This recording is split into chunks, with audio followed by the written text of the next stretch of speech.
So this story is about one day, on a very dark, gray and gloomy evening in a very abandoned place called the King of Darkness, there was a boy. This boy was in this abandoned old house, and he was walking down the stairs that evening. Suddenly, this boy noticed that human bones were lying on the floor. It was a shock. The boy didn't know what to do, but he continued to walk. He was very scared, but the boy wasn't worried. He just wanted to find a way out. As he walked down the stairs, he noticed a creepy man there, and this fear pierced his chest. As he descended, the boy finally got out, but his adventures were just beginning. Exiting the dark alley, the boy noticed a beast at the end of the alley, something unknown, whether it was an animal or a person. It was a zombie, the boy was sure of it. This scary zombie hissed at the boy, and the boy was terrified. In fact, he was very, very scared because the zombie and its head were getting closer to him. As time went by, the zombie began to run. At that moment, the boy screamed like a girl, and as he ran away, he noticed a very strange package in the zombie's mouth, either a rag or something else. The boy didn't lose his composure. He pulled out his knife, which he had hidden in his pocket because he was scared, and struck the zombie. He defeated it. He saw how bad the zombie was because the boy's strikes were so strong that the zombie's head was knocked off. The boy calmed down a bit and realized what he had done as he looked at his knife. So, the path for him is now clear, and the guy decides to run away from the place. Suddenly, he discovers that at the end of the street there was a little parked car. Such a car was hard not to notice because it had a bright red color. It was the guy's car and he had the key to it. He quickly used his hands to unlock the door. Despite his fear, the guy quickly managed to open the door and get into the car. The zombies continued to surround him and approached the car faster. Approaching the neighboring car door, he turned his head. The scary zombie disappeared from the guy's sight. The frightened guy looked in the rearview mirror. Suddenly, the voice control of the car spoke to him. Release the handbrake, engage the clutch, shift to reverse, start the engine, release the clutch, press the gas, the left turn signal is waiting for you. These sounds annoyed the guy, and he saw a couple of zombies on his windshield. As time passed, these zombies became more and more. Again, the voice from the car spoke to him. You need to straighten up. Press the clutch, release the clutch, shift to first gear, press the gas. He quickly stepped on the gas pedal and drove away from the zombies. They stuck to his car like magnets, and he knocked them down one by one. He didn't care anymore. He calmed his feelings of fear and was confident. A bunch of streets in the city were filled with zombies. They roamed wherever they could. The world had turned into a sea of zombies. Angered and pressing the gas pedal, he destroyed zombies on his way.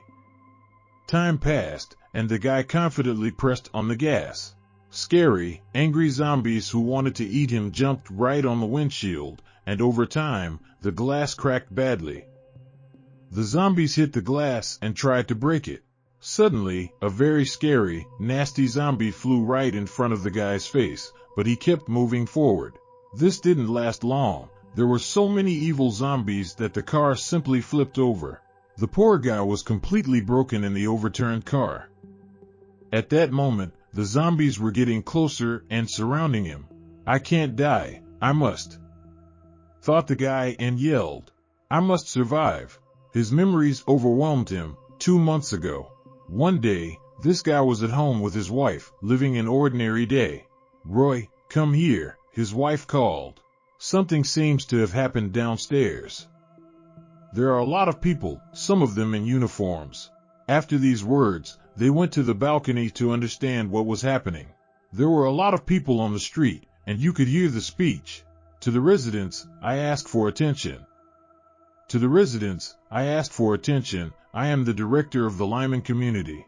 According to the instructions of the National Security Commission, the entire nation is in a state of emergency to contain the epidemic. Everyone will be where they live, that is, in their own homes. Every resident must stay at home. Employees will provide the assistance they need, such as food or medicine. Observing the quarantine means that you respect your life and the lives of your family members. So you must keep an eye on the main means of mass media to not fall behind on news about the epidemic. Don't listen to or spread baseless rumors. Only this way can we stop their spread. The wife was very worried. It seems the epidemic had intensified. I'm worried. Our daughter is still so little. With us, everything will be fine. Typical pneumonia was also serious, but it was quickly contained. Quarantine is the best measure against infectious diseases. I'm sure that the government taking action in such measures will bring the epidemic under control in the shortest possible time. Sitting on the couch, the family is watching TV, and the man said, "There are some positives to quarantine, at least we don't have to work, although I don't know if we'll get paid for the quarantine time." "How can you joke in this situation?" asked the wife. "Let's call our parents later to make sure everything is okay." Watching TV, on the news, 2 people report that there have been 7,893 registered cases of infection in the country today, with the number of new patients yesterday from the previous 781,000. Today is the first day of quarantine. Professor Chan, will the number of infected gradually decrease? Presumably, yes. Quarantine is one of the best measures against infectious diseases. Another case has appeared on the internet. They say it's a zombie virus. Infection will bite anyone they see, and those who are bitten will also turn into zombies. Just like zombies in science fiction movies, some people even edited clips from science fiction movies and posted them on the internet, claiming they obtained this material by risking their lives. I also saw that video. The news correspondent's interviewee replied, laughing, "Ha ha ha, it's too funny, what nonsense. Let me repeat here, it's a viral encephalitis. All the infected are now lying in hospital beds." The 24-hour live broadcasts of reporters cannot be faked. The infected are fighting on the brink of life and death. They definitely don't bite people on the streets. Zombies in science fiction movies don't need food or drink, and they are impervious to bullets, which completely contradicts the laws of nature. Those who spread these rumors have absolutely no scientific knowledge. They must have watched too many science fiction movies and have wild imaginations. The laws are very strict. People who spread these rumors will be strictly punished. The husband decided to comment, "They really have wild imaginations. They waste their talents on gossip. They could have become writers for our company, haha." His wife replied, "How many people actually pay to read these stories nowadays? They will die of hunger if they join your company." "Hey, don't say that. Our company is becoming more and more famous, and salaries are getting higher." At one point, 2 doctors burst into the room with the family. "Hello, register and receive provisions," one of the doctors said. "How many people live here?" "Names?" The husband replied, 3. "Me, my wife, and my daughter, that's all." The doctors continued their dialogue with the family, and one of the doctors said, "We bring food every 2 days. If you need any other help, you can call the number on the card." "Okay, thank you very much." The next bright and sunny morning came. Mazish woke up and yawned widely. Seeing his wife, he said, "We don't need to get up to an alarm every day. We don't need to work, and people bring food to our door. It seems we are finally getting the right treatment, as taxpayers, ha ha ha." His wife replied, "It's like we're stuck in prison for a few days. Our daughter keeps asking to go outside. What should we do?" "Let Papa go. My little girl wants to leave." "You can't. These are critical times. Viruses are everywhere outside. You'll get sick, and when you get sick, you'll need to get shots." "Do you want to get shots, daughter?" "No, Daddy, I don't want to," replied the daughter. Satisfied with his daughter's response, the father turned on the TV and continued to watch the news. "Daughter, you can watch TV with Daddy. Daddy will find a cartoon for you." But the news had important information. "We have good news," the news anchor said. "Yesterday and today, 0 new cases of virus infection were recorded. This proves that the epidemic is being effectively contained. We managed to contain the epidemic, the father rejoiced. The quarantine will soon be over. Thank God, the wife replied. These last few scary days have been very difficult to endure.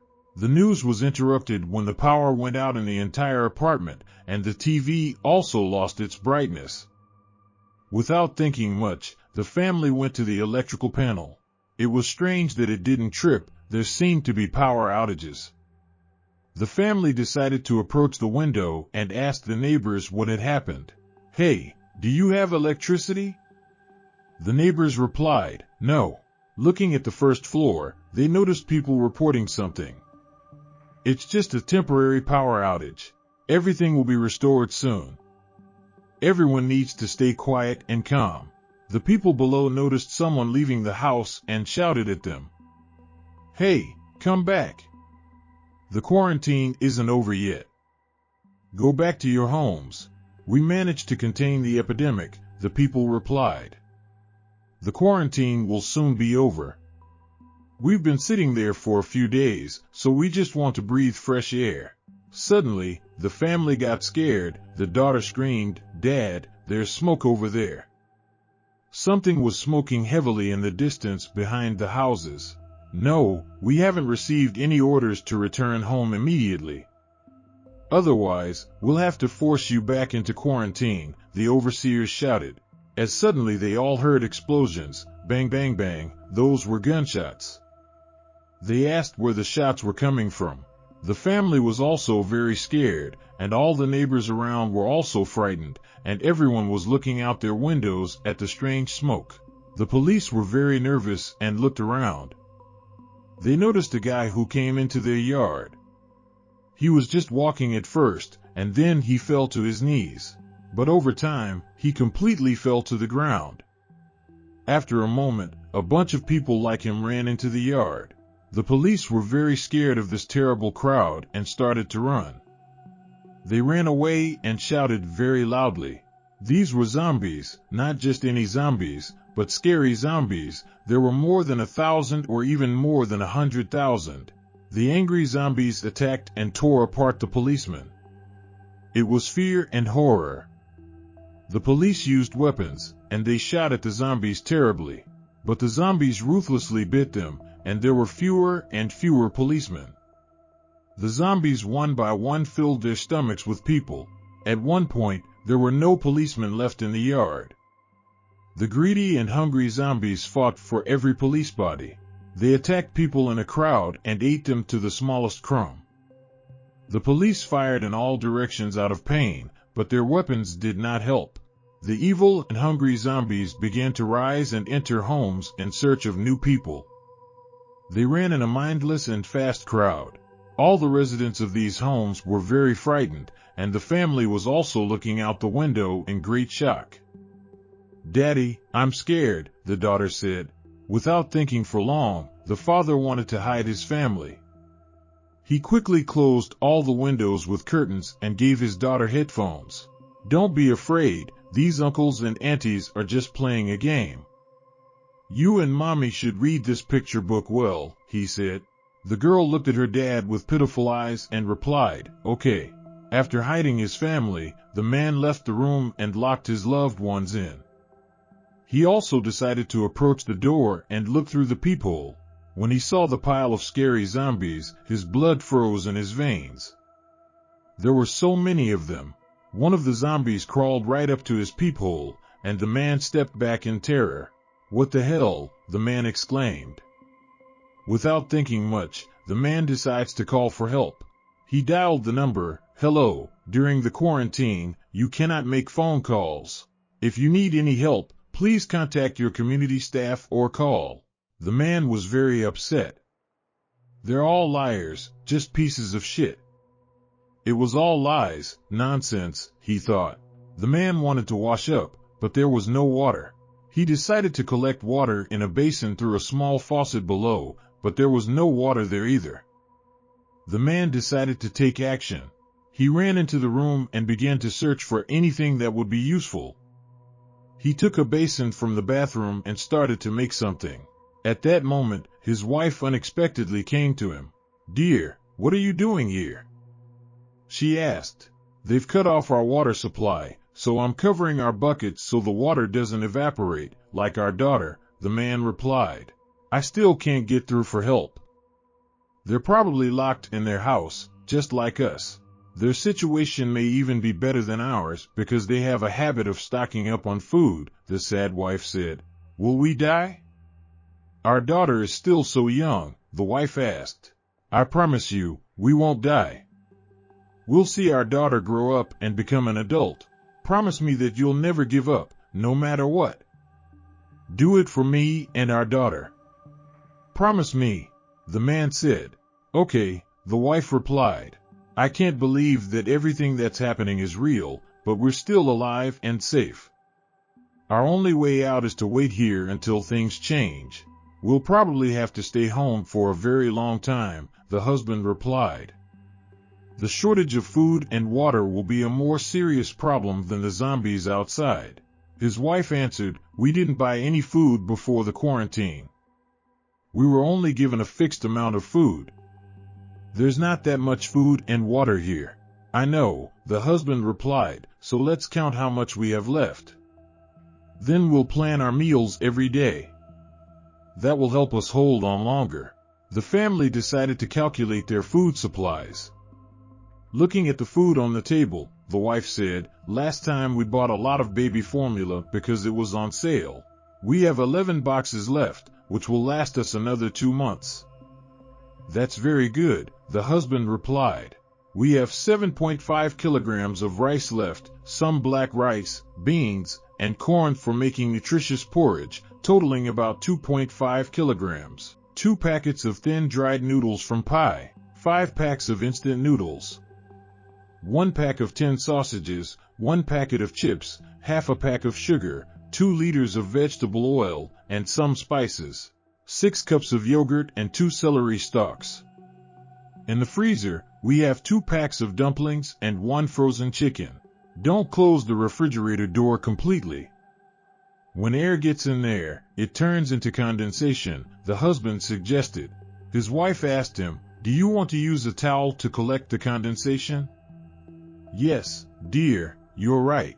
We have a third of a water barrel left, which is about 6 liters.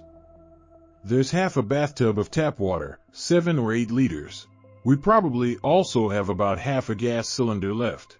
The dumplings are already cooked. First, we should eat what can't be stored for long. Food that doesn't require processing and can be stored for a long time, like cookies, will be saved for the toughest times. Products like rice and noodles require boiling water, but we only have a little over 10 liters. This won't last more than a few days." The wife suggested the idea of combining them with raw rice or turning rice into puffed rice. Raw rice is difficult to digest, so it would be a waste of time. Puffed rice could work, but I've never seen how to make it. "Can you do it?" asked the husband. "No, but I can try now that there is no water. At least it's better than eating raw rice." "Yes, dear, you're right." The husband was relieved. "Oh, yeah, I almost forgot, we have another 40 liters of water." He led his wife to the bathroom and showed her the storage. "It's inside the water heater storage. When there's no water, it doesn't go through the pipes. Close the valve where the cold water comes in, open the safety valve, and the water will drain out." The wife was a little relieved and then said, "We have just over 50 liters of water. Then I won't have to make puffed rice. We just need to soften the rice to shorten the cooking time. This will make it absorb water quickly and save water. It should rain during this period so we can collect rainwater." "Honey, you're the best," Well said. "You're just so clever." At that moment, the man and woman seemed to see hope for survival. The soulless walking dead continues to aimlessly wander around. Rare and loud screams, gunshots, and explosions tell people in their homes that everything that is happening is absolutely real. When the fog of death covers the land, nobody is concerned about the problems of everyday life and disappointments of reality. Right now, the only thing on people's minds is their infinite desire to survive. However, days pass one after another, and for some people, food and water run out. Motivated by a strong desire to survive, they still risk their lives if there is even a tiny bit of hope. Angry zombies rushed in crowds along the street. They were looking for victims wherever they could. They accidentally found a boy who somehow ended up alone on the street and greedily ate him. He screamed for help. He asked, "Dad, save me." But unfortunately, his father was not around.